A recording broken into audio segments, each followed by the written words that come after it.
Okay, so I remember this one. I wrote this after um, a day at work. I worked at a car wash, and I was working at the booth selling washes this day. Um, I actually have kind of an uneasy feeling in my gut as I'm reading this, but it's called Refund. Sorry to the man. You pulled up to the booth. Should have asked if you were okay. I wish it had gone that way. I was so focused on your refund. Your life seemed to be your life seemed to be on replay. Your mind was far away. I didn't pull you back. You can never know how I lay awake at night, hoping you're okay. If I could have done something that day. You were put before me, a man suffering in moment. I didn't think to ask until the moment passed. So this guy came into work like like a customer. He pulls up to the booth, pulls down his window, and I guess he needed a refund. And I was grabbing my manager, getting it for him. He just he seemed really just distracted, and I could tell he was struggling with something, and I don't know what it was. And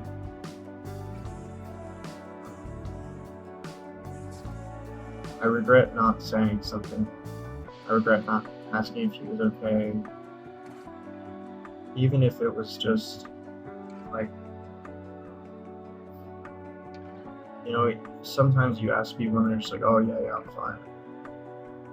I don't know, I still think about that guy sometimes, and I can't even remember his face now, but I remember the feeling, and I remember the moment, and I remember feeling uneasy, and I remember being afraid to say something, and I don't know why I was afraid.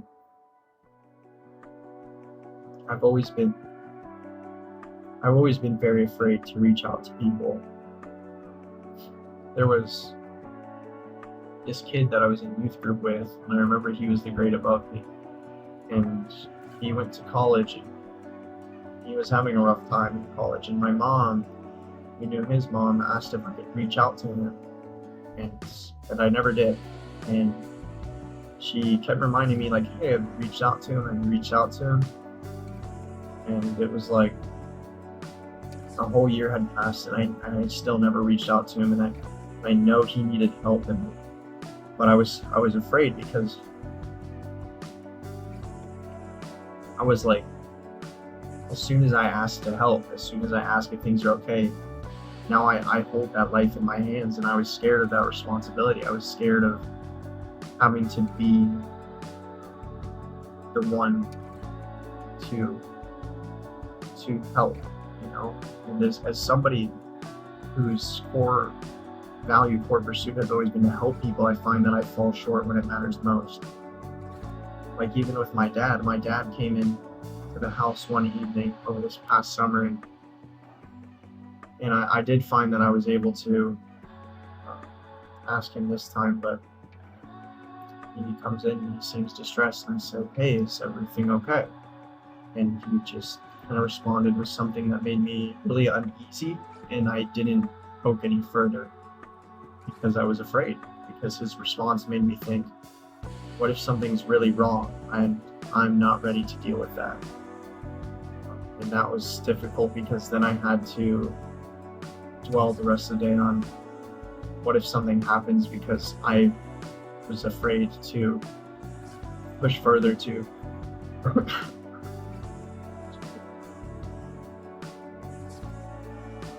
because I was afraid to like reach out.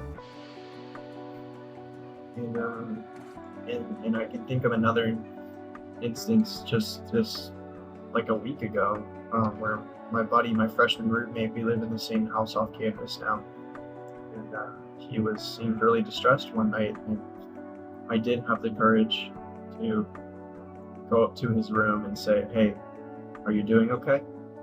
And he said, yeah, I'm all right, and I let him know that I'm here if he needs to talk, and So as you can see, this is something that's on my mind quite a lot. This shortcoming to help people,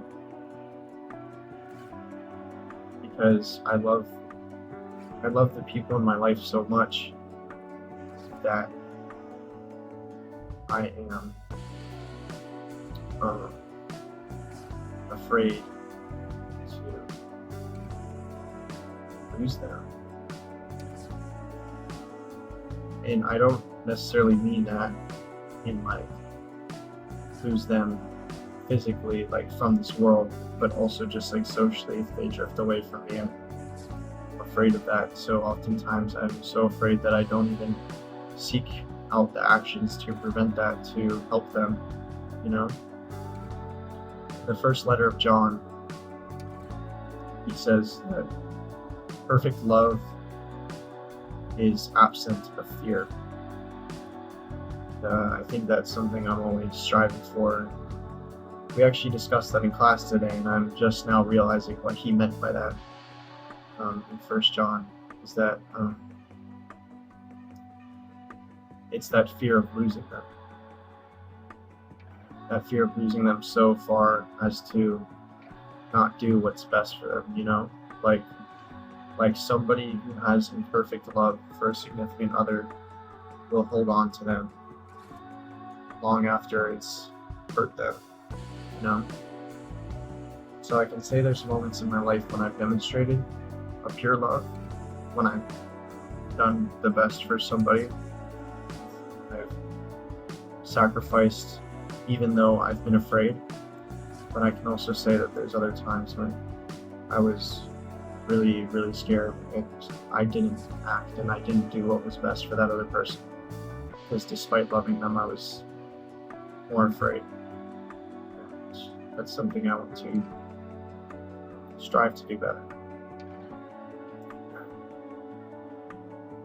Not just be unafraid in the relationships that I value on a daily basis, but even with strangers and those that I don't necessarily know, is to love everybody as uniquely as they love themselves, so that I can be helpful towards them too.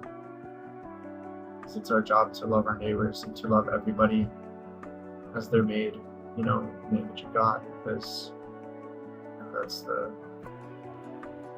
the basis for which we all have our own human dignity. Because in that way, they're just like me.